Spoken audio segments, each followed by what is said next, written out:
In a country where power is measured in silence and justice fades behind redacted reports, 43 students vanished on their way to speak out. No explosion, no witness, no return. What followed was not just a disappearance, it was a decade-long war between memory and denial. This is not a story about missing persons. It's a story about mothers who became investigators, monuments that refused to be ignored, and a government tangled in secrets too dark to bury. As new evidence emerges, dark theories surface, and hidden actors come into the light, we uncover the unspoken machinery that makes people disappear and the unstoppable force of those who remember them. Based on true events, but what you're about to hear goes deeper than any headline ever dared to go. This is the story of the forgotten 43, and the silence that couldn't erase them. The morning haze still clung to the asphalt of Constitution Avenue, softening the sharp silhouettes of federal buildings and monuments that had long symbolized justice, truth, and transparency. But beneath this carefully curated facade, another kind of monument was rising, one not endorsed by government or protected by marble columns. It was made of weather-worn photographs, trembling hands, and voices that never cracked but carried the weight of grief like iron. Every Saturday at dawn, without fail, the families would gather. Mothers with sunken eyes and fathers who no longer wore watches stood along the avenue holding laminated images, portraits of their children, siblings, friends, people who once existed in flesh but had since become a statistical whisper. The most striking among them was the image of the 43, a set of student portraits clipped together on string like a makeshift funeral banner. Above them loomed the unofficial monument, the Forgotten 43 Plus, a massive steel sculpture etched with names, dates, and a single crimson number that glowed faintly under the morning sun. No plaque explained its presence. No ribbon was cut in its honor. It was not sanctioned. It simply stood, immovable, undeniable, and painful. Tourists often passed by, confused. Some paused, took photos. Others turned away, unwilling to confront what it represented. But for the families, the monument was sacred. It was their altar, their courtroom, their cemetery. The 43 students, all from St. Helena College in South Carolina, had disappeared 10 years earlier while en route to Washington, D.C. to participate in a peaceful protest concerning immigrant labor rights. They had commandeered 2 buses, a common activist practice, but never arrived. Only one bus was later discovered, charred and silent in a wooded area near North Carolina. No bodies, no calls, no clues. The government, citing ongoing investigations, had remained largely silent. For the grieving families, the silence was a betrayal. What made the scene on Constitution Avenue even more haunting was the presence of the plus in the sculpture's title. It represented the thousands of others, more than 113,000 missing persons across the U.S., many of whom were never named in headlines or inquiries. Their photos hung beside the 43, forming a patchwork of absent lives. Some showed toddlers, others were elderly, most were under 30. These were not just disappearances, they were erasures. And the people holding their images were not merely mourners. They were archivists of a national wound no one wanted to catalog. Among them stood a woman named Evelyn Walker, a retired nurse whose daughter Emily vanished in Chicago 7 years ago after attending a union meeting. Evelyn had taken a train every week since then, from Illinois to D.C., in carrying a folding stool, a small speaker that played her daughter's favorite jazz tune, and a simple placard that read, "She Still Matters." When asked why she chose to come here, she replied, "Because if I stop showing up, they'll forget she ever existed. And I can't bury a ghost." Some bystanders thought it was performance art. Others assumed it was a protest from a war-torn country. Few realized it was American. Few wanted to. Just 2 blocks away in the cool shade of the Department of Justice building, officials carried on with policy briefings and legal reviews, seemingly unaware or intentionally blind to the human tide gathering at their gates. The contrast was sickening. The Capitol, a place designed to project order and authority, now played host to a growing movement of anguish, desperate for visibility. Over time, more elements were added to the monument. Someone had tied baby shoes to the steel base. Another placed a single graduation cap with the initials TM.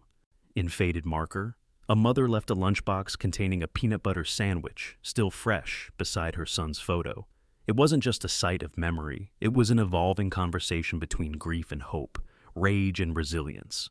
But what truly set the Avenue of Shadows apart was its silence. No chanting, no microphones, just the soft murmur of names being read aloud, like prayers or courtroom testimony. On this particular morning, a teenage boy named Caleb, brother of one of the 43, stepped forward. He unfolded a wrinkled piece of paper, and a voice trembling began, "To whoever took my brother, I want you to know that we're still here. We wake up every day waiting to know if he's cold, if he's alive, if he was scared. You took more than a person. You took our peace." His mother collapsed into a nearby chair, face buried in her hands. No one spoke. No one dared interrupt. The sculpture behind him shimmered slightly as the sun rose higher, its edges catching the light like a blade. Washington, D.C., in all its bureaucratic grandeur, had never seemed more distant from justice than in that moment. And yet, the people stayed. Every Saturday, every name, every shadow. Because on this avenue, forgetting was the true crime. It wasn't built by order, funding, or government decree. It rose in the quiet of the night, forged not by architects, but by those who had tasted loss so deep it no longer felt like mourning. It felt like war. The sculpture known unofficially as the Forgotten 43+ appeared one October morning along Constitution Avenue, rooted like an iron wound in the soil of American power. No one claimed responsibility. No city permits existed. But by the time the first officers arrived to assess it, dozens of family members had already circled it, weeping, praying, guarding it like sacred ground. The police backed away, unsure whether to dismantle or document, and the monument remained. Rusted steel formed the base, tall and brutalist, with a number cut straight through the center, 43, stark, sharp, and bleeding red. A faint, almost imperceptible plus sign followed it, etched not into the metal but into the air around it, suggested by the hundreds of laminated photos taped along its perimeter. These were not just the faces of the 43 students lost from St. Helena College, but countless others: truckers, nurses, teenagers, immigrants, veterans. People swallowed by silence and bureaucracy. A small inscription, welded into one of the steel panels, read, "Until they are found." The artistic defiance of the monument didn't go unnoticed. Within hours of its appearance, news networks picked it up. "Anonymous sculpture raises questions in D.C." was the headline on one major outlet. Another simply called it the Ghost Memorial. The coverage, however, was brief. After 3 days, the media moved on. But the families did not. They began to treat the sculpture like a living altar. Every 26th of the month, the anniversary of the student's disappearance, they gathered. Candles, rosaries, handwritten letters, even fingernail clippings were left at the base, part of makeshift rituals for the lost. Each object bore meaning. A single sock for someone whose clothes had been recovered, but not their body. A tattered teddy bear from a missing 3-year-old. A flask belonging to a union organizer last seen during a protest in Louisville. No one owned the monument, yet it belonged to everyone who had lost someone to the void. It became a place of mourning for the unseen. Behind its creation was a network, unofficial, underground, and deeply determined. One of its silent founders was Marcus Reyes, a former military engineer turned sculptor. He had lost his cousin Daniel, one of the 43, and had not spoken publicly since the disappearance. Instead, he channeled his grief into metal, designing the sculpture with no budget, no team, and only donated materials. Using back-alley workshops and nighttime welders, he erected the monument in 72 hours, cloaked beneath a tarp and hidden behind a food truck during setup. "I didn't build it to be seen," Marcus would later say in a rare interview. "I built it so they couldn't be erased." The architecture of the piece was deliberate. The number 4 had a jagged tear through it, suggesting fracture. The number 3 slumped slightly, as if bearing a weight it could no longer carry. The key plus was visible only when sunlight hit the side wall at a specific angle. At dawn, precisely at 6:47 a.m., the recorded last timestamp of the students' text messages. It was a symbol of the unspoken, the others whose names never made it into headlines. Security cameras nearby had caught the construction, but no arrests were made. Perhaps it was guilt, perhaps fear. Perhaps even those in power understood that taking down the monument would be an admission, that something had happened, that someone knew. So instead, the city quietly added barricades around it, then replaced them with flower planters. Eventually, they designated it as unofficial public art, a term designed to acknowledge without accepting. The students' families didn't care what it was labeled. To them, the sculpture had become a compass, a fixed point in the fog. They came not only to mourn, but to organize. Within weeks of its unveiling, it evolved into a hub of resistance. Meetings were held there. Whistleblowers approached it like confessionals. Notes were slipped into crevices. On one occasion, a woman left a file folder containing documents about surveillance programs in South Carolina. Within days, the folder disappeared, but not before its contents had been photographed and distributed. The forgotten 43 Plus was no longer a monument. It was a message board, a warning, a witness. Not everyone welcomed it. Political figures called it a public safety hazard. Others labeled it anti-government propaganda. An anonymous letter even threatened to torch it. But on the night the threat was to be carried out, over 300 people formed a human chain around it. No one came. The fire never started. As months passed, the steel began to rust, but the families didn't see corrosion. They saw bloodstains. Time was giving the monument its scars, and that to them felt appropriate. And then came the recordings. In early 2023, a USB stick appeared taped beneath the base of the monument. It contained a voice recording of someone, identity unknown, claiming to have been inside the same transport hub where the 43 students were last traced. In the audio, wind howled, chains clinked, and then a voice, barely audible. They didn't mean to die. The file was sent to independent investigators, but its authenticity couldn't be confirmed. The authorities called it potentially fabricated. The families called it a confession. The monument stayed, and so did they. Every Saturday, rain or shine, someone would stand before the red steel numbers and read the names. Not just the 43, but hundreds more added over time. They would speak until their voices broke, and when the voice broke, another would take over. A chain of memory, welded not by law or recognition, but by the raw, unshakable refusal to let their loved ones become footnotes. In the shadow of power, they had built something more powerful. A monument not to death, but to the demand for answers. A demand that even now refused to be forgotten. Her name was Sarah Delgado, and before her life shattered into silence and posters, she was a woman of routine. She made blueberry muffins every Sunday. She called her son every night at exactly 9:15 p.m. And she kept a garden filled with marigolds that bloomed like bursts of sunlight against the drab brick of her modest house in Springfield, Illinois. But all of that became irrelevant on the night her only child, Noah Delgado, vanished after attending a labor union meeting in New Orleans in March 2018. He was 22, vibrant and idealistic, majoring in civil rights law, and had flown down to document and support undocumented workers during a controversial protest that later turned chaotic when police began making unrecorded arrests. His last message to his mother was a selfie with a peace sign and the words, "Headed back to the hotel, love you." But he never made it back, and the next morning his phone rang straight to voicemail, a fact so mundane yet so ominous it cracked the rhythm of Sarah's world forever. She called the police, the embassy, his friends, the hotel, but no one had answers and none seemed to share her urgency. And when the authorities finally responded, they offered a weak shrug cloaked in formality. "We're looking into it." But days turned to weeks, and the file went from active to pending, and then was marked awaiting further development, a term Sarah would come to loathe because it translated to, "We've stopped looking, but we won't admit it." That was when she changed, slowly, methodically, from a retired school nurse into something else, something relentless. She bought a second-hand Toyota, printed 5,000 flyers with her son's face, and began her pilgrimage from state to state, placing posters in diners, public restrooms, gas stations, alleyways, and even church confessionals, sometimes pasting them over political ads or real estate billboards with a quiet vengeance. She learned the difference between public land and private property, how to out-talk a rent-a-cop, and which ink didn't fade under rain. She became a ghost to her old friends and a legend among others. Whispers of the woman who wouldn't stop, the one with the photo taped to her chest, and a look in her eyes like she'd seen behind the curtain of the world and decided never to blink again.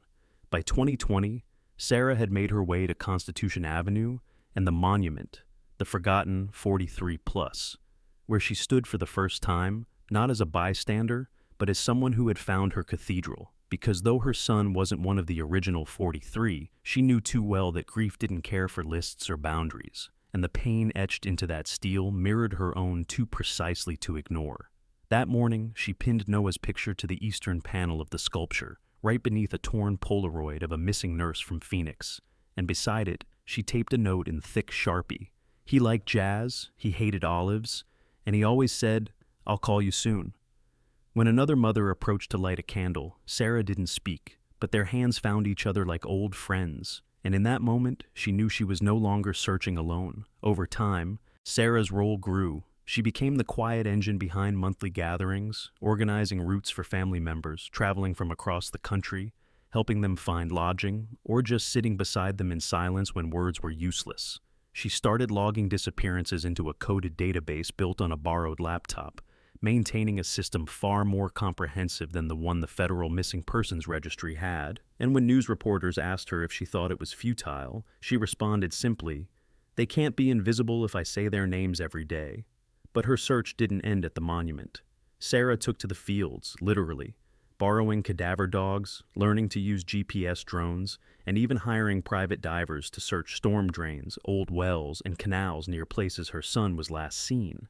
Each time she got a lead, she drove there, no matter the hour, no matter the weather. In early 2023, while searching near the Bayou Bienvenue wetlands, she discovered a partially sunken vehicle bearing plates matching one used by another missing activist. But when she reported it, authorities delayed retrieval for 3 weeks due to environmental hazards, by which point the car had been vandalized and stripped, a loss that sent Sarah into a quiet spiral. 3 days of no speaking, only pacing and touching the faded edges of her son's photograph, as if trying to will memory into material. But grief had taught her something rage could not: endurance. And she rose again, speaking for the first time in months, during a vigil where she declared, "If my voice breaks, it's only because I've been screaming silently for 5 years." That moment went viral, not because of fame, but because truth, when spoken plainly, is louder than any headline. And from that day forward, more parents joined her crusade, emboldened by her refusal to fade. Sarah's story spread to Europe, where she began taping flyers in train stations across Paris and Geneva, holding silent vigils in front of embassies, distributing translated appeals to international human rights groups, some of whom began asking questions the U.S. authorities seemed unwilling to answer. When asked by a BBC journalist what she wanted most, Sarah didn't say justice or revenge. She said, "I want to know what shoes he was wearing, what street he crossed last, what the air smelled like before he vanished. Because when you lose someone like this, your mind breaks into obsessions over every final detail, because that's all you have left." Now, when people come to the monument on Constitution Avenue, they often find Sarah sitting beside it, her head bent over a notebook, scribbling timelines and names, drawing connection maps with circles and arrows like a detective who never sleeps. Because for Sarah, and mothers like her, time is not measured in days. It's measured in how long since the last known truth, and their faith is not in courts or congressmen, but in the belief that persistence can turn absence into evidence, that someday a thread will appear, a photo will resurface, a whisper will become testimony. And until then, she will keep walking, keep posting, keep searching, because somewhere out there is a son who may still be breathing, or at the very least, waiting to be found. It began like every other student-led protest road trip, full of borrowed optimism and creased maps, with backpacks filled not just with clothes, but with clipboards, water bottles, and half-planned chants written on notebook paper stained with coffee and highlighter ink. And though the mood was energized and chaotic, there was no sense of doom yet, just a quiet urgency, as the 43 students from St. Helena College loaded into 2 rented buses at 7:04 p.m. on September 26, 2014, bound for Washington, D.C., where they planned to join a national demonstration for immigrant labor rights scheduled to begin at the Capitol the next morning. They were mostly juniors and seniors, majoring in social policy and law, many of them first-generation college students, eager to be heard in a system that often spoke over them. And the group had chosen to travel through the night, believing traffic would be lighter and their arrival timed for sunrise, when protesters typically began to gather.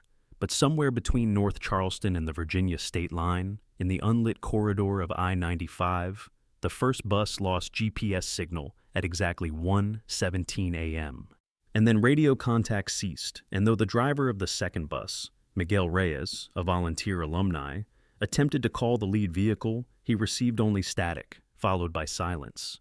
When daylight came, only one of the two buses ever arrived at the predetermined gas station near Richmond, where they had planned to stop and regroup, and by the time the second bus had retraced part of the route, nothing remained of the other. Not a skid mark, not a dropped bag, not even a tire groove in the dirt shoulder. Just empty road and fog curling across the asphalt, like breath held too long. At first, the students and volunteers aboard the second bus assumed the other group had simply rerouted or encountered mechanical issues, and they waited. 5 hours, then 6. But when none of the 43 answered calls or texts, a low unease began to bloom beneath their fatigue. A formal report was filed at 3:48 p.m. by the driver and a faculty advisor who had accompanied the students, but the local authorities in the area, already strained by post-protest crowd control from nearby universities, did not prioritize the complaint, citing a lack of immediate evidence of foul play. It wasn't until 48 hours later, when frantic parents began calling media stations and congressional offices, that a wider alert was issued, and by then, whatever clues the road may have offered had been buried under time, weather, or intent. Still, a breakthrough seemed possible on the third day, when a state patrol drone conducting a routine flyover of a wildlife preserve 20 miles east of the original route picked up the charred skeleton of a vehicle hidden beneath an abandoned rail bridge, and investigators confirmed it had been one of the rented buses based on partial VIN traces and a melted ID tag fused to the floorboard near the driver's seat. There were no visible remains inside, no bones, no blood, no personal belongings, but forensic teams discovered something even more disturbing. Multiple drag marks outside the vehicle, leading to the edge of the nearby swamp and vanishing into the underbrush, as if a cleanup had taken place, precise and intentional. The area, however, had flooded due to recent storms, rendering any possible trail obsolete within days. And so, the bus became the only physical artifact of the disappearance, a silent vessel that refused to explain what had happened to the 43 young people who had boarded it, with laughter and purpose just days earlier. Surveillance footage from traffic cams en route was requested, but a surprising pattern emerged at 3 separate checkpoints, including a major toll plaza. Cameras were either malfunctioning or their footage had been automatically overwritten due to technical anomalies. And this anomaly, repeated across county lines, raised more questions than answers. No witnesses could place the bus after 12:38 a.m. And when a trucker recalled seeing it pull off to the shoulder, with its hazard lights blinking near exit 62, but when he returned an hour later, the bus was gone. Slowly, rumors began to fill the void. The facts could not. Some claimed the students had stumbled upon a federal transport. Others believed they were mistaken for smugglers, and a darker theory began to take hold, that the bus had been carrying something it wasn't supposed to, something more valuable than voices and protest signs, perhaps unknowingly, and in doing so had triggered a response designed not to ask questions, but to erase problems. Complicating the matter further was the profile of one of the missing students, Jonah Myers, whose father was a whistleblower in a major corruption case involving interstate prison labor contracts. Jonah had confided in friends that he planned to make his own report public during the protest, and screenshots of his laptop folder titled "The Transfer Route" were later leaked to online forums, though the files themselves had been wiped from all physical and cloud-based devices connected to him. Federal agencies denied involvement. Local authorities claimed that the case was under review, and meanwhile, 43 families waited without explanation, without closure, without bodies to bury. Vigils spread like wildflowers across campuses nationwide, and the number 43 began appearing spray-painted on overpasses, under bridges, and across courthouse steps like an unsanctioned eulogy, a ghostly reminder that a democracy that loses its citizens without a trace is a democracy cracked at the core. The students' names were read aloud in Senate meetings, but no formal resolution followed. And the president at the time, Richard Yates, gave only a single prepared statement expressing regret and commitment to transparency, after which the topic was not mentioned again in any public briefing. Then, as weeks turned into months, another cruel twist surfaced. The student rosters submitted to the transport company had been altered with 5 additional names, unknown to school records, appearing on the original printout, raising the question, were the 43 the intended passengers, or were they collateral? To this day, no one can confirm who made the changes, who ordered the route deviation, or why the second bus was allowed through while the first vanished. But those who have followed the case closely believe the answer was hidden not in what was found, but in what was so precisely left behind. The first time the name Raven Circle surfaced in connection with the disappearance of the 43 students, it was buried deep within a redacted intelligence report obtained through an anonymous leak and dismissed by officials as conspiracy fodder. But to those who had studied patterns of silence across protest movements, the mention was not a coincidence. It was confirmation of what many had feared, that something darker, older, and carefully orchestrated had inserted itself into the narrative long before the buses ever left South Carolina, because the Raven Circle wasn't an officially acknowledged organization, not even within interagency task forces. Yet it lingered like a shadow beneath federal programs, referenced only in half sentences during off-record interviews with former field agents who used phrases like behavioral intervention unit, off-grid containment, and civil disruption silencers, as if rehearsing lines too dangerous to commit to paper.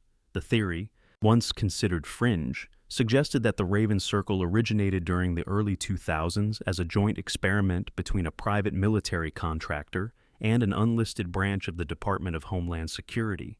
Its goal: identify, monitor, and neutralize individuals or groups deemed potential threats to national cohesion, not because of violence or terrorism, but because of their ability to mobilize mass dissent. The students of St. Helena, with their fast-growing social campaign, their union affiliations, and their direct ties to whistleblower networks, had ticked too many boxes, and that made them a problem not to be confronted, but to be erased. The first public indication that something external had interfered came not from law enforcement, but from a power grid anomaly at 1:13 a.m. On the night of the disappearance, a 12-mile stretch of highway cameras, cell towers, and roadside emergency call boxes went offline for precisely 21 minutes, an outage that was later blamed on routine maintenance, though no such maintenance was logged, and no company took credit for the work. This blackout, when overlaid with the bus's last known location, created a chilling map. A dead zone where not only signal disappeared, but so did accountability. Digging deeper, a retired cyber operations analyst named Kareem Barlow came forward under whistleblower protection and claimed he had been assigned to monitor encrypted communications between contracted operatives operating within the Southeast Corridor. And though he never saw the term Raven Circle officially used, he described call signs and asset codes that matched reports from human rights groups cataloging unexplained disappearances of protesters in past decades. He detailed the existence of extraction vans, civilian appearance vehicles designed to block and divert road traffic under emergency protocol cover. And when presented with photos of the missing bus from the case, he went silent, then said, "That's exactly what we used. Burn the vehicle, erase the comms, leave no witnesses." His statements were immediately challenged by federal spokespeople, but not entirely denied, an omission that only deepened suspicion. Meanwhile, families of the 43 had begun to notice another unsettling pattern. They were being watched. Sarah Delgado reported finding a drone hovering near her backyard on 2 occasions, always between midnight and 2 a.m. While another parent, Andre Wilkins, discovered a tracking device under his car during a routine oil change. When he attempted to report it, local police told him it was likely a teen prank. Things escalated when an unmarked envelope arrived at the home of one of the student's professors, containing only a single flash drive and a note that read, "You're next if you keep talking." The drive contained nothing but a blank file titled, "Contact Lost," and though no further threat followed, the message was clear: stop digging. But not everyone obeyed. Independent researchers, anonymous journalists, and internet sleuths began to form coalitions, cross-referencing names, scanning satellite images of the suspected route, creating deep-dive archives of every media mention, lawsuit, or glitch in the official story.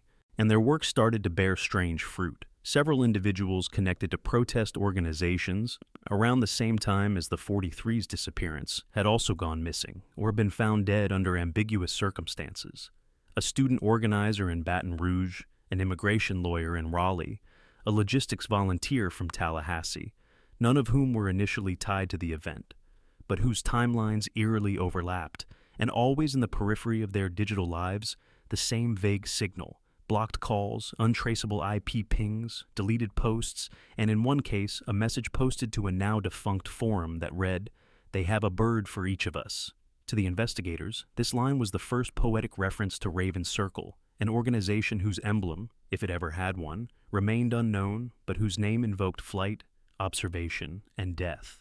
Adding to the mystery, leaked procurement contracts surfaced, showing multi-million-dollar security investments routed through shell firms connected to an entity called CIRC Raven Tactical Response, filed in Delaware, with no listed employees and no official website, yet with billing addresses located just blocks from known DHS sub-offices.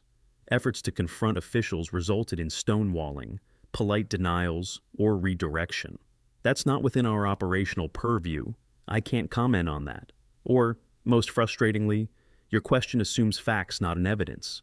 And while bureaucrats played semantic dodgeball, the families were burying hope, turning from the FBI to foreign NGOs for help, some even appealing to the Inter-American Court of Human Rights, arguing that domestic justice had failed them. It was in this growing climate of paranoia and suppressed outrage that a new kind of fear emerged. Not that the students were dead, but that they were being held somewhere, off-record, off-grid, their existence reduced to a rumor guarded by operatives who didn't wear uniforms and didn't answer to courtrooms. Because the Raven Circle wasn't just a name whispered in fear. It had become a shape drawn in red string across basement walls, a theory too detailed to ignore and too dangerous to confirm. And if the monument on Constitution Avenue stood for memory, then the Raven Circle hovered above it like a storm cloud made of secrecy, strategy, and a single terrifying question.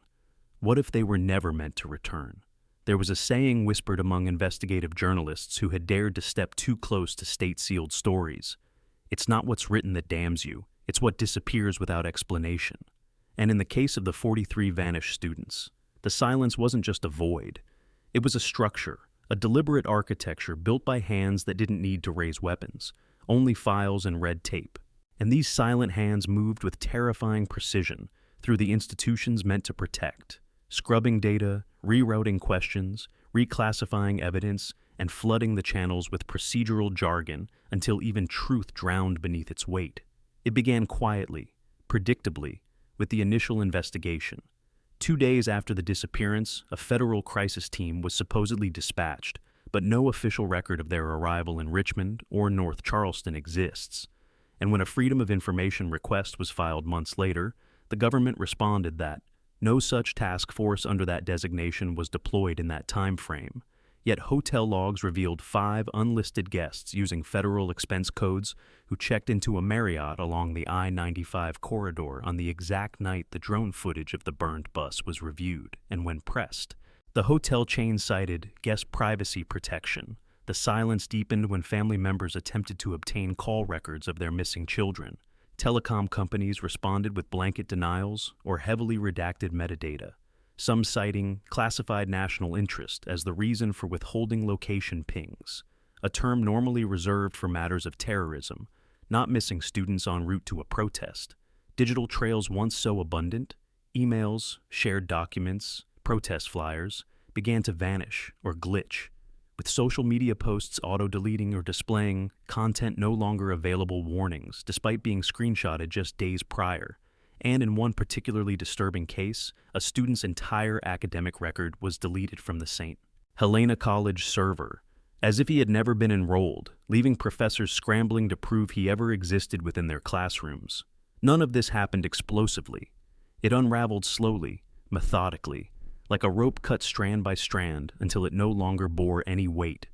And those who had once believed in process and accountability began to speak of being watched, being warned, and in some cases, being followed. Kareem Barlow, the former cyber operations analyst, who had first come forward with intelligence breadcrumbs, recounted how his second laptop, one kept offline and secured, was stolen from his apartment without a broken lock or forced entry, and nothing else was touched, not even the cash he'd left on the table as a test for tampering. He later received a white envelope under his door containing only a single typed line: "You've mistaken silence for absence." After that, he stopped giving interviews. Another source, a retired DOJ paralegal who'd helped process subpoenas during the early stages of the case, said entire warrants were redirected mid-transit, with tracking logs showing delivery to offices that didn't exist or had been decommissioned years earlier. And when she asked her supervisor, the only response she got was, "It's above our clearance." The Department of Education issued a formal statement insisting that activist-related disappearances do not fall under our jurisdiction, while the Department of Justice claimed interagency coordination is ongoing, yet refused to provide timelines, contacts, or a lead investigator's name. And so, the maze grew, with no center and no exit, just corridors of plausible deniability. Meanwhile, at Constitution Avenue, the families noticed the same quiet sabotage: flyers removed overnight, candles blown out even on windless evenings, and in one instance, the steel number 3 inches on the monument was spray-painted black by an unknown figure at 4:12 a.m.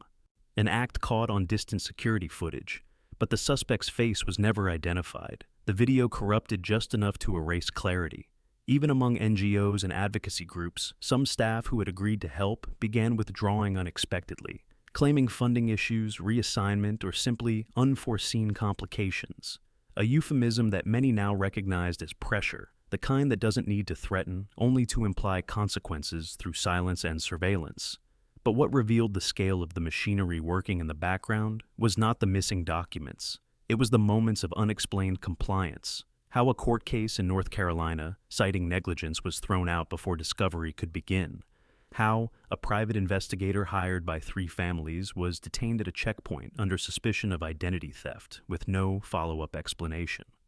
How emails sent to international legal monitors bounced back days later marked as undeliverable for recipient protection.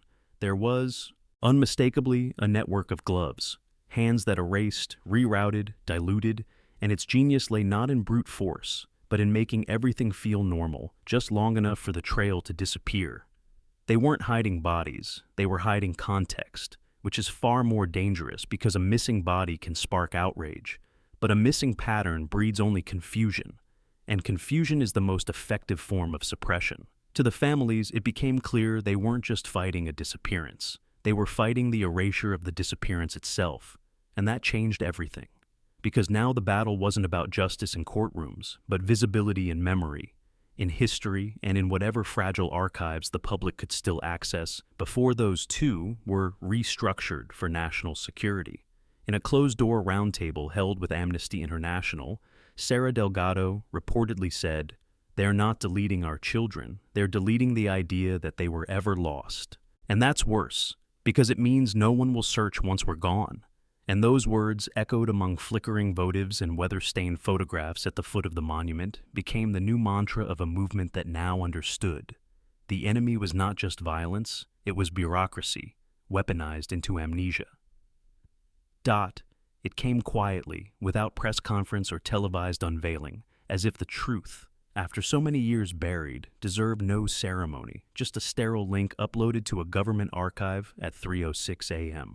On a Thursday, when the fewest eyes would be watching, titled simply Joint Interagency Review, Incident SC0-92614, the 108-page report was supposed to be the long-awaited result of the investigative commission ordered by President William Blake, a promise he had made during his campaign to bring full clarity to the nation's most haunting modern disappearance. Yet, within hours of its release, the families understood what it truly was. Not a resolution, but a riddle wrapped in legal language and bureaucratic half-truths that raised more questions than it dared to answer. The report confirmed what many had suspected. The disappearance of the 43 students was not the result of an accident, miscommunication, or random violence, but a coordinated multi-agency operation compromised by unauthorized actors. A phrase so vague it felt like satire, a diplomatic way of saying, "We did something, but we won't tell you what or who did it, or why." It acknowledged that several federal and state-level agencies were present in proximity to the students' last known location, but refused to name them, citing national security protocols. And in a footnote that appeared almost deliberately buried, it admitted that 6 of the students were confirmed alive for at least 72 hours following the initial event. held at a temporary facility referred to only as site echo, before their biometric tracking ceased simultaneously, a phrase that carried the sterile finality of an execution report without ever using the word. No cause of death was listed, no timeline of transport provided, and when diagrams were included, they were redacted into black squares, maps turned into ink blots, as if the geography itself had become classified. Even more disturbing was the omission of names. The report never once listed the students individually, referring to them only as Subjects 143, stripping them of identity, as if the first act of erasure hadn't been enough. It detailed no perpetrators, only operational errors, and when it addressed the possibility of external tampering, such as the Raven Circle or private contractors, it called the connection unverifiable at this time, despite referencing at least 3 individuals known to be linked to security firms under congressional investigation. The families, many of whom had waited years for these pages, gathered that afternoon on Constitution Avenue beneath the steel monument, each holding a printed copy marked with red tabs and angry notes scribbled into margins. And the mood was not one of revelation. It was betrayal all over again, but dressed in policy instead of gunfire. Sarah Delgado stood on the small wooden crate she used for public readings and opened the document to page 37, reading aloud the line, "No direct intent to harm can be reasonably assigned to any identified party," her voice sharp with disbelief. And then she tore that page out and held it to the wind, letting it scatter across the pavement like broken promises. But there was one section of the report that silenced everyone, a paragraph on page 88, brief, almost apologetic, stating that audio surveillance recovered from a compromised security hub in Virginia recorded nonverbal distress and repetitive cries for medical assistance from what analysts believe were multiple subjects matching profiles of the missing individuals. Yet the data was partially corrupted and thus inconclusive for legal action. The idea that someone had heard their children suffering, recorded it, and then deemed it inadmissible was more than the families could bear, and for the first time in years, several of them stormed the steps of the Department of Justice without permit or coordination, demanding to speak directly to the President's Advisory Council, shouting names into the glass as if it could shatter and answer back. No one emerged to meet them.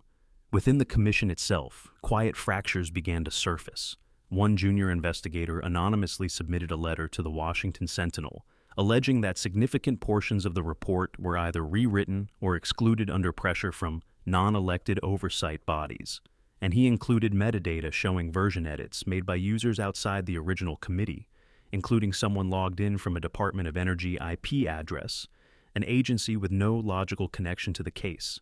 Further analysis by civilian researchers revealed inconsistencies in timestamps, geographical impossibilities in alleged vehicle routes, and a section of thermal imaging photos from the night of the disappearance that appeared to show a convoy of 3 vans stopping at Site Echo, images that were not included in the public report, but leaked days later by unknown sources through an encrypted public archive titled skTruthnet.org. The leak reignited outrage, especially when it was discovered that the alleged Site Echo, mapped by independent analysts using weather satellite overlays, was located within 10 miles of a classified military installation known for housing non-declared detainees during the early 2000s.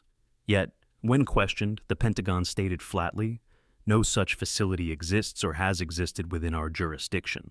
The contradiction was so stark, it drove the families to call for international intervention, filing petitions to the Inter-American Court and requesting forensic access to government-held evidence. But the U.S. declined, citing sovereignty.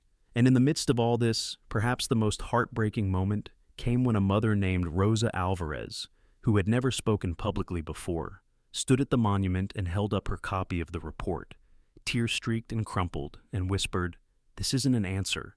It's a goodbye someone else wrote for me." And the crowd went still, because everyone understood what she meant.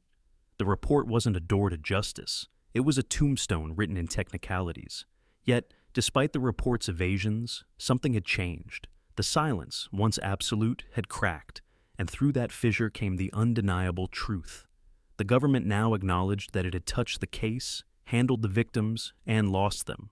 And even that incomplete admission gave the families a new kind of weapon, because no one could call it conspiracy anymore. And the only question left was not if the state was responsible, but how deep the hands had gone. His name had once appeared in headlines as a rising star of the intelligence world, a man who spoke in clipped certainties and wore patriotism like armor. Alan Brooks, former director of criminal intelligence under the Office of National Threat Coordination, a figure known in select circles as the Architect, for his role in designing post-9/11 interagency frameworks that blurred the lines between surveillance, suppression, and selective silence. But by the time the report on the 43 missing students was published, Brooks was no longer a celebrated strategist. He was a ghost.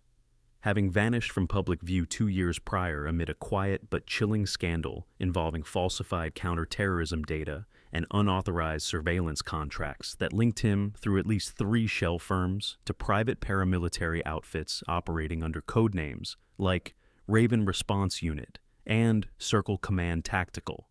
No indictment was ever filed, no subpoena ever served, and official channels stated only that Brooks had retired for personal reasons. Yet internal memos leaked by a former NSA compliance officer suggested that Brooks was not only aware of black site operations connected to domestic protest suppression, but had personally greenlit the funding pipeline that sustained them. The memos were dated less than 6 weeks before the disappearance of the 43 students and referenced Phase Echo 43, a chillingly familiar phrase buried within a budget appendix labeled Anomaly Management Southeastern Region, where expenditures were logged for temporary extraction logistics, thermal scrubbing equipment, and public media dampening initiatives, terms so surgically opaque they could only have been written by someone who understood how to make disappearance look like unfortunate coincidence. Following these revelations, pressure mounted on the Department of Justice to produce Brooks for testimony, but when the subpoenas were finally issued, it was discovered that he had left the country months earlier under diplomatic exemption status via a chartered flight to Tel Aviv, where he had been invited by a security consultancy that operated under contract with both Israeli and American defense firms. When reporters arrived at the listed firm's address, they found nothing but a closed storefront and a disconnected phone line. Attempts to extradite Brooks were swiftly denied.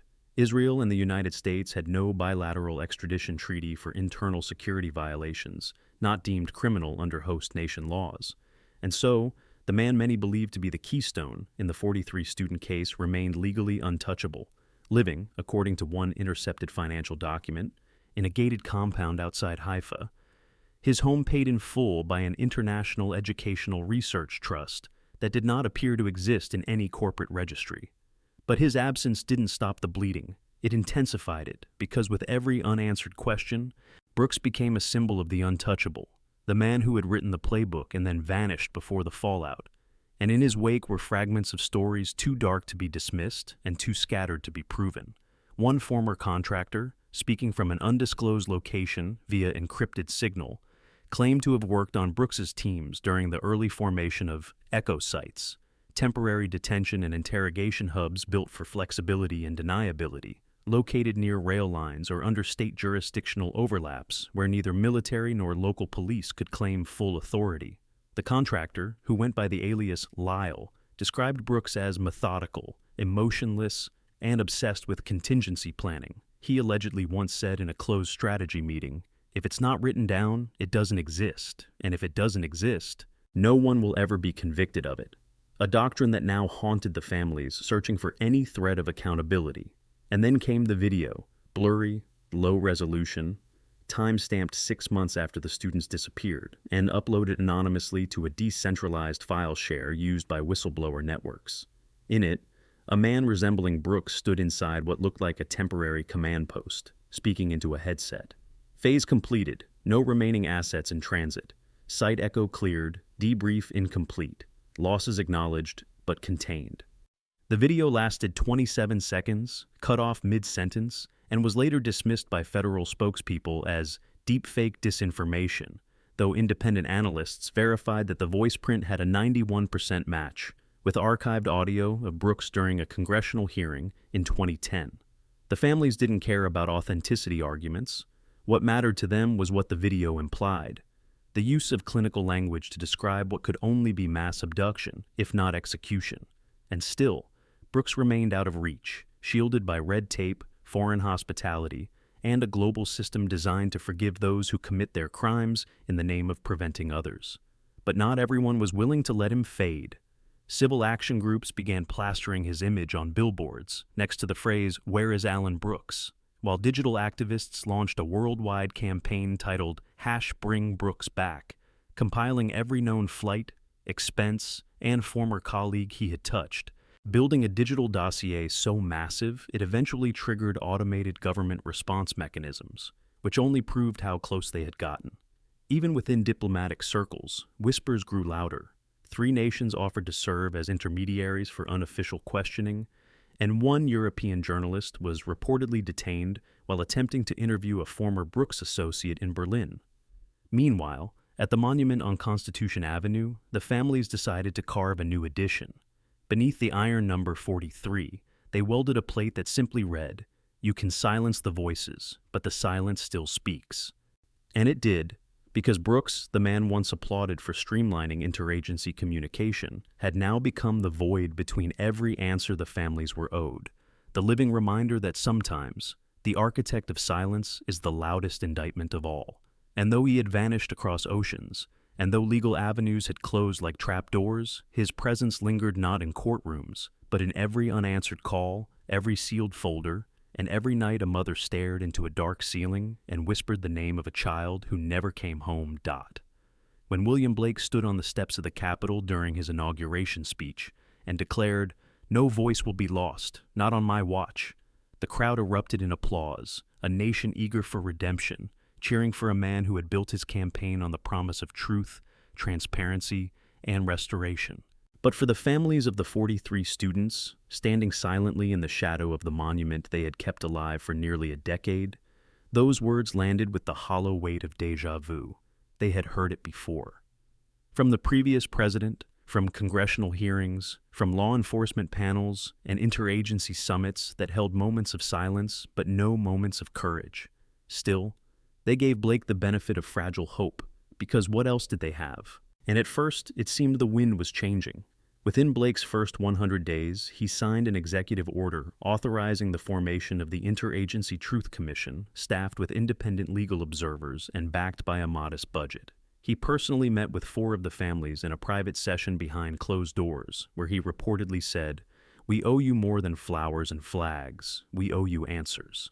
His words were careful, deliberate, but there was sincerity in his voice. For the first time, it felt like the machinery of the state might finally shift toward justice. But then came the caveat. In a press briefing 2 months later, Blake clarified his position when asked about accountability. "While we are committed to exposing the truth, our administration will not be prosecuting individuals from previous administrations unless absolutely necessary. This is about healing, not retribution." To the political class, it was a balanced statement. To the families, it was a betrayal wearing the clothes of diplomacy, because healing without justice is anesthesia for a still bleeding wound.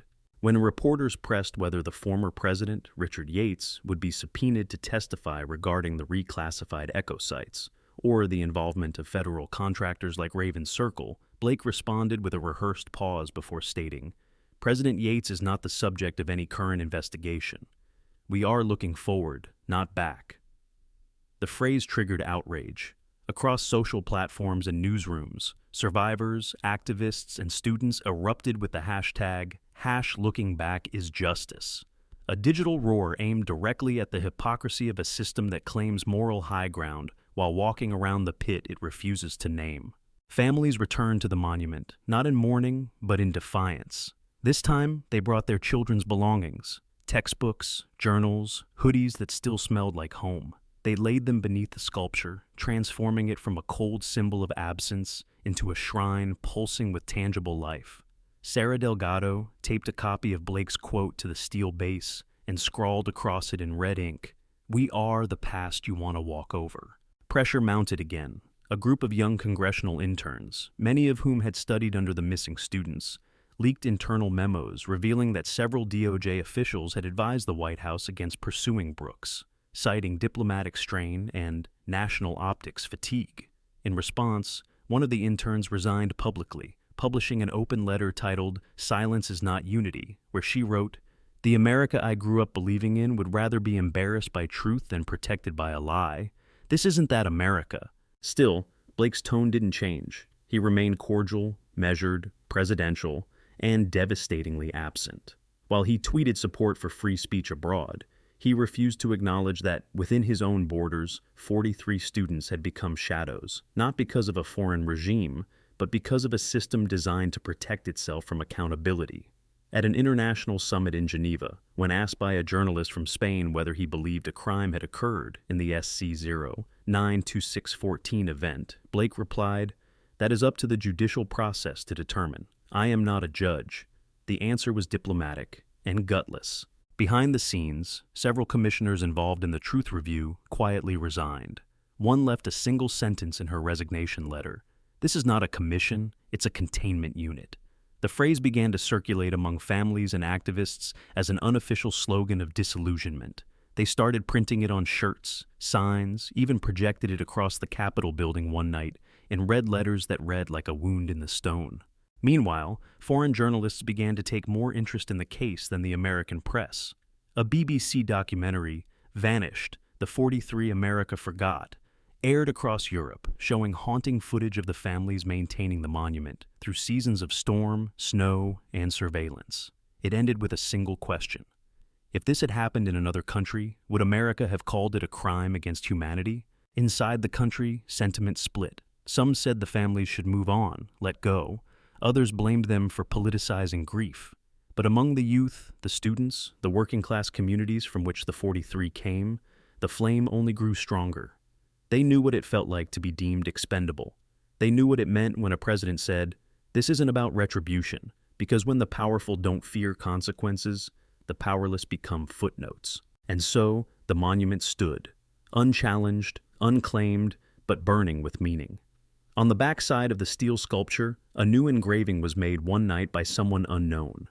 It wasn't flashy, it wasn't vandalism, it was a statement, etched so deeply it could not be sanded down. No one is above the past, not even the future, and when the sun hit it just right, the letters gleamed like the edge of a truth too long buried.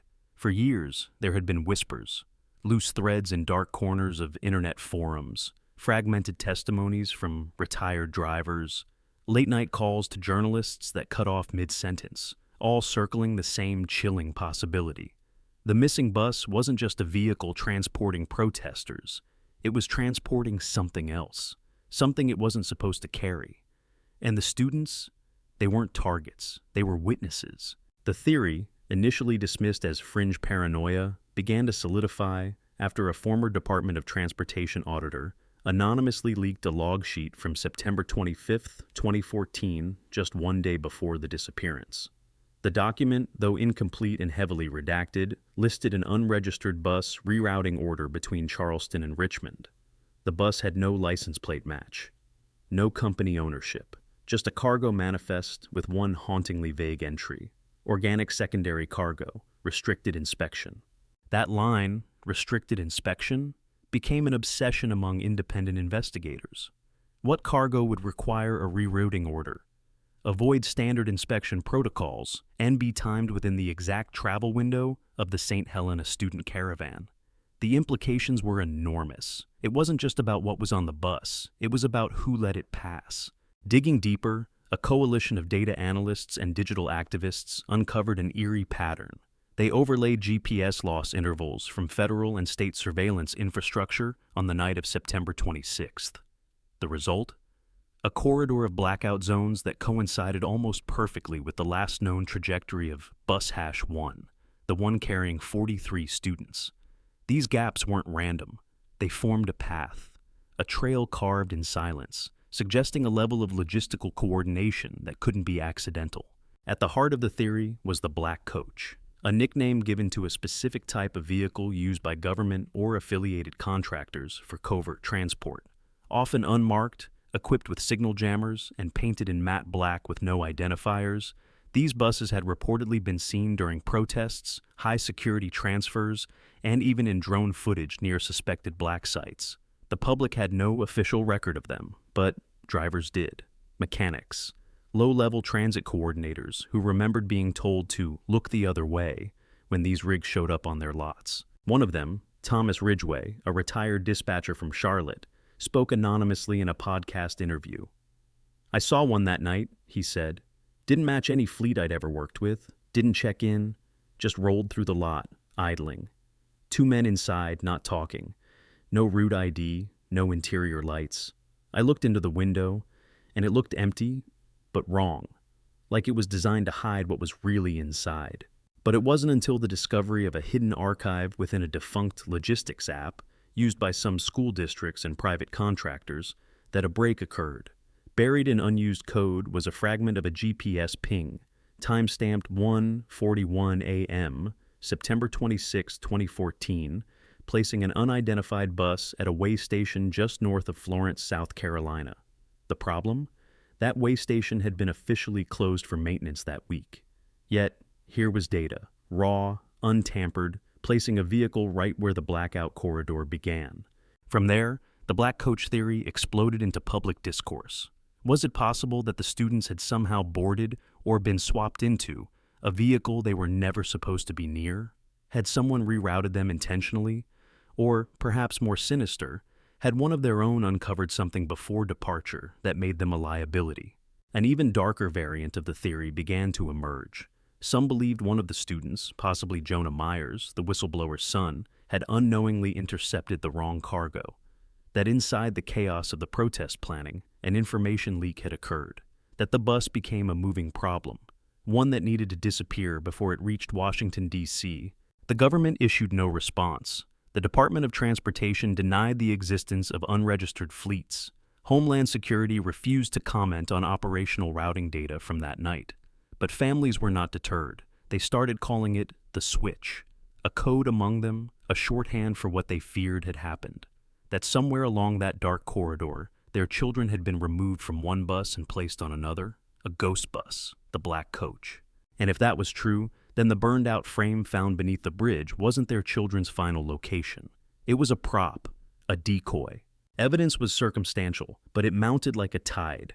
A traffic cam from a gas station 70 miles off route picked up what looked like a black coach idling at a side lot around 2:03 a.m. It left 11 minutes later. The footage disappeared within 24 hours, but a low-res screen capture survived, posted by an anonymous user on a digital ledger.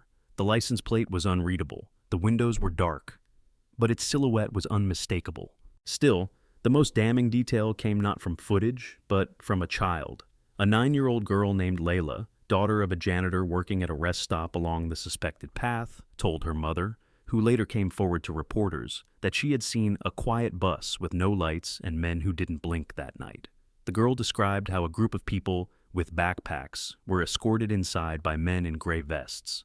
When asked how she remembered it so clearly, she said, "Because one of them looked out the window and mouthed, 'Help.'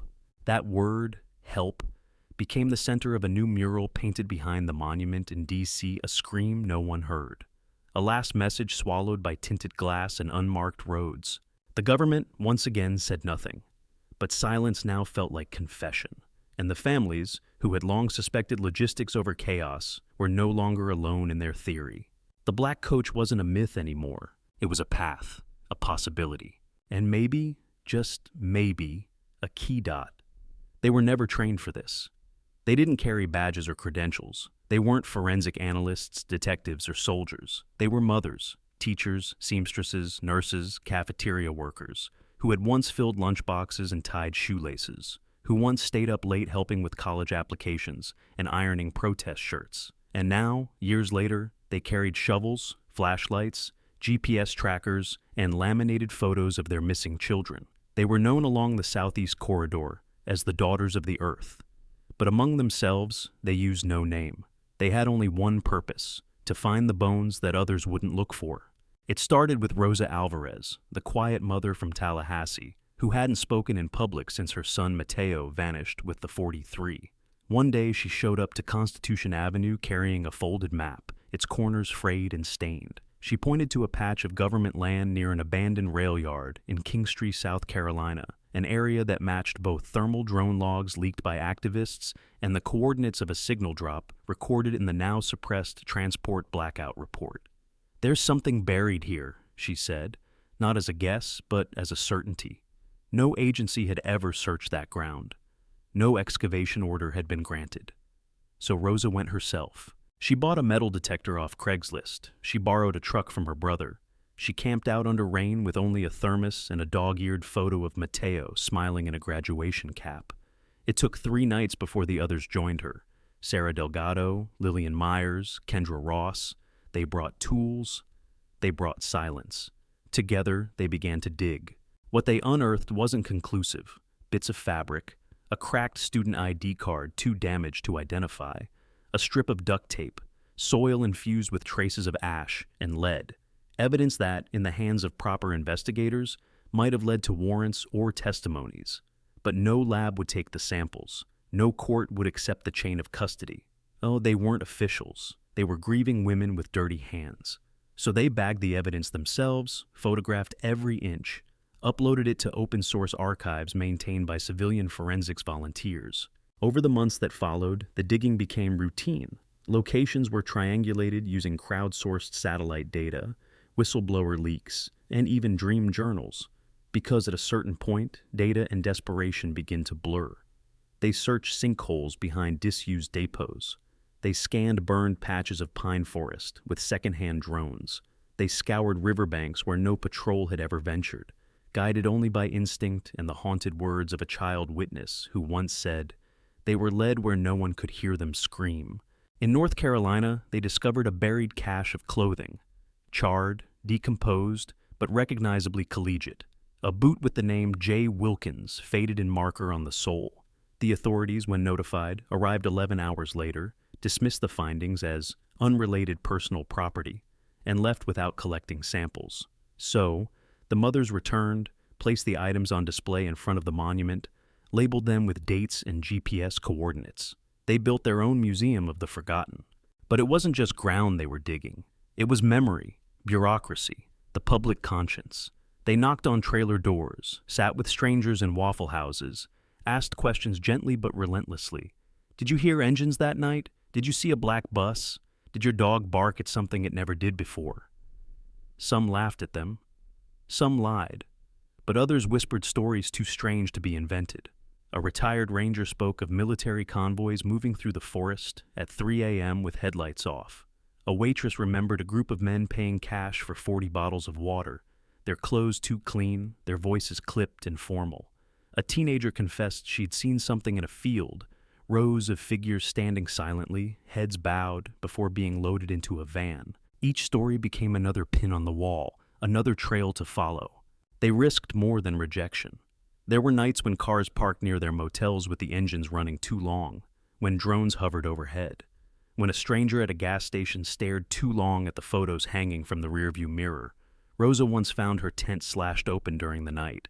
Sarah discovered tire marks circling her campsite, but none of them stopped. They carried knives now, pepper spray, a satellite phone wrapped in foil. They understood something few dared say out loud. If the bodies were found, someone would have to answer. And there were people in power who would do anything to make sure that day never came.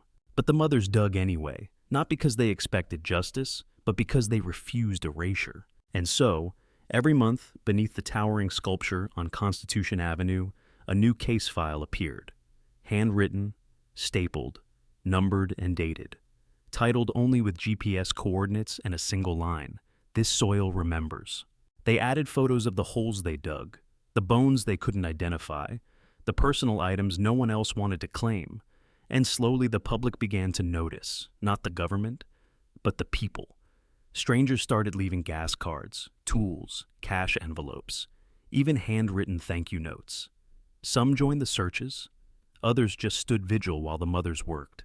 Because by then, it had become undeniable. The system may have turned its back, but truth was clawing its way out of the earth, inch by inch, through hands that had once only held children, but now held the weight of the nation's denial. It always began the same way. On the 26th of each month, just before dawn broke over Washington, D.C., the pavement in front of the forgotten 43+ would begin to gather warmth. Not from the rising sun, but from the quiet arrival of mothers, fathers, siblings, classmates, strangers. They came alone or in pairs, sometimes pushing strollers or wheelchairs, some wearing the same black shirts with faded photographs taped to their chests. A ritual had formed, not by law or institution, but by pain made communal. No matter the weather, no matter the threats, they came. Because memory, when refused by power, becomes an act of rebellion. By 7 a.m., a ring of people stood facing the steel monument. Someone brought a speaker, playing an instrumental melody that once belonged to a protest anthem. In front of the sculpture, a child's desk sat alone, holding a stack of cards. On each card, a name, a date of birth, and a brief detail. Jonah Myers, age 21, law student, liked jazz and mint tea. At 7:15, the first name was called aloud. One voice, steady, rising, then another, then another. No amplification, no slogans, no applause. Just names, carried by breath into air heavy with grief. Every name was followed by silence, a full 6 seconds. Long enough for someone to remember a face. Long enough for someone else to cry. Mateo Alvarez, Lillian Chan, Devin Gray, and on and on. These weren't just the 43 anymore. Over the years, the ritual expanded. The plus carved into the monument had grown heavier with meaning. Each month, new names were added. Victims of other disappearances, other denials. A waitress gone missing in Phoenix. A college senior never seen again after a march in Louisville. A refugee child lost during a border transfer. Their stories weren't all identical, but the absence, the shape of silence left behind, was familiar. One morning, a group of school children from Baltimore arrived on a field trip. Their teacher, a quiet woman with silver hair, knelt beside the sculpture and whispered to her class, "This is what a truth looks like when it's ignored." The students didn't speak. They placed marigolds beneath the monument, each petal a testimony. As public awareness grew, so did resistance. Officials attempted to limit gatherings. Permits were denied. Barricades were erected, then torn down by volunteers. At one point, a state-funded commission declared the monument unauthorized urban clutter, recommending its removal for public aesthetic renewal. The families responded by chaining themselves to it, arms locked, photographs taped to their foreheads. News cameras rolled as a single mother stood in front of a bulldozer and shouted, "You will move me before you move this." The city backed down. Eventually, no one tried again. Even the air around the site changed. Tourists began to pause longer. Joggers slowed their pace. Foreign diplomats sent floral arrangements, unsigned. One morning, a bouquet appeared at the base of the monument with a handwritten card that read, "From the mothers of the Plaza de Mayo." The connection wasn't lost on anyone. History has a way of looping itself. When governments vanish people, mothers always find each other, across oceans, across languages. But the ritual wasn't just about memory, it was about resistance. Every time the names were called, the government was reminded, you failed. Every time a child stood and read a name they never knew, the future was reminded, we remember. And as the list grew longer, as the stack of cards on that desk swelled, a strange and beautiful transformation began to take shape. The monument, once cold, jagged steel, became alive. It rusted, yes, but the rust was honored. Families refused to repaint it. They called it the skin of truth. Names were etched into the base by hand. Stories were written on cloth and tied to the nearby trees. At night, candles lit the sidewalk in a circle that resembled a pulse. And at the center of it all was the vow, unspoken but etched in every movement, every gathering, every tear. We will not stop until every name is answered, until every shadow is returned to light, until silence is not policy, but remembrance. In late spring, a drone captured an overhead shot of the monument. Thousands of footprints led to it from every direction, as if the city itself were walking toward reckoning. The photo went viral. It was shared with only one caption, "Until the names are called." Because that's how revolutions begin.